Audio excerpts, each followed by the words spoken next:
Don't move. Turn your fantasy football into reality. Here's CJ. Hey, welcome back. Did you survive the weekend? Well, it was tough, wasn't it? No football at all. I mean, you had to spend time with the wife, the kids, and oh my God. But you made a draft mistake. You were in your draft. I got the message. Hands up, anyone who didn't make a draft mistake. So you're in good company. Let me read you this quick one here. I've just pulled this back up here. I'm an idiot, and I took Jonathan Taylor. Well, it's not that bad. I mean, we all make a mistake. We're just as easily able to make a mistake in round 1 of our draft as we are in round 5 or 10 or 12. So, I mean, I was in 9 drafts this year, and I'm sure I made at least 9 draft mistakes. It's just the way it is. But here's where we're going with this. Super Tuesday is coming up. Now, Super Tuesday in the fantasy football world is the very first Tuesday after week 1 of the NFL season. That's when we all kind of, that's when I realized that I made a mistake. I missed a guy. And that's when I spend in the bidding money leagues, the fab money, that's where I spend the most of my fab, usually is the very first waiver day. I call it Super Tuesday. I don't think anyone's ever used that term for anything ever before, but in the fantasy football world, that is what I refer to that, the free agent frenzy, whatever you want to call it. But here's what the danger is in grabbing someone before the weekend, before Super Tuesday. If you have waiver priority 1 or 2 and you need to replace Jonathan Taylor, you need to wait. You need to wait till after the weekend, because surely during the draft you picked up a third or a fourth running back that you can at least play for 1 week. And if not, well, then that's where you made your mistake. Having a backup is important. Now, if I had drafted Jonathan Taylor, he goes in the PUP list. That means I can put him on the IR in most cases. So I create myself a bench spot.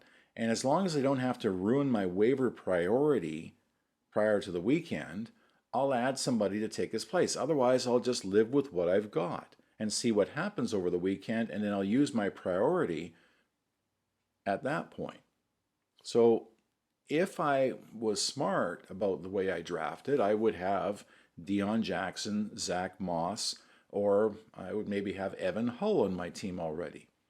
Now, if I don't, that's okay. I've probably drafted someone like Clyde Edwards-Helaire or someone like Antonio Gibson that can play in that spot instead. And yeah, I'm not going to get the same number of points that I would have expected from Jonathan Taylor, but at least I might hit my floor of 10, which is what we continually talk about here, is having a floor of 10 is what you want from your bench guys. So when one of your starters isn't playing, at least you get 10 points and you can work on making adjustments throughout your lineup.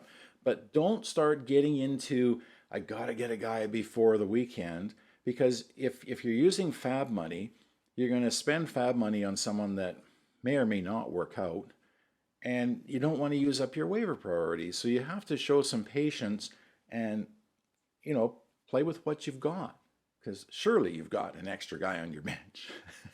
I sure hope you do anyway. Now, the guys that you could put in there, if you're in a position you've already used waivers and you're sitting at waiver priority 10, you're not going to get one of the prime guys that we missed. But when you're in that position there's a few guys here that might work. Myles Gaskin, he's healthy and he's in Minnesota, and they don't have a clear number 2 RB. And a couple of years ago, he was the RB1 in Miami and was getting 10, 12 points every week in standard scoring. So there's an opportunity there. Now, are these great options? No. But are they options? Yeah. And there's only 5% of people that have rostered Gaskin, and you might think, but hey, Minnesota's a good place for him. He catches balls out of the backfield, and they throw a lot of balls to the running back, so there's opportunity. As I said, it might not be the best opportunity, but if you're looking for someone and you need someone to fill that spot for the weekend, it's not going to cost you a lot and it's not going to ruin your waiver priority. Myles Gaskin's not a bad option. That Jaleel McLaughlin in Denver, he had a good preseason and he's sitting right now behind Pirine as the number 2 in Denver, and that could be a good thing. Now, Williams is coming back, but is he coming back week 1, 2, 3, or 4? So you might get lucky and get 2 or 3 weeks out of Jaleel McLaughlin. But also remember that Pirine, only 77% rostered. So there's a 1 in 4 chance that you could pick up him, and that might not be so bad. The difference between him and a Taylor, not going to be, it's not the same, but at least it's better than taking a chance on a Gaskin or someone like that. The one that I like is Sean Tucker in Tampa because he really doesn't have any long-term competition there for the RB2 position. As long as he stays healthy, he's sitting behind White as the RB2, and there's really no plans for that to change. And there's only 7% that have rostered him in leagues so far. So you can get lucky and you can find someone on waivers, but my thing is just be patient, use what you have. And no, you're not an idiot for taking Jonathan Taylor, because think of it this way. No matter what happens with Jonathan Taylor, he's likely to start playing in week 5. And if you get through the first 4 weeks at 2-2, 3-1, or even 1-3, and you get a quality guy like Jonathan Taylor back into your lineup, hey, the rest of the season is gravy. So what I'm just trying to say here is, yeah, you made a draft mistake, but it's early enough in the season that you can recover. So be smart about it. Wait for Super Tuesday, the free agent frenzy next week, and see what you can do about adjusting things then.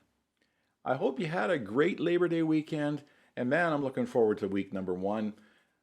Thursday night, it's coming up.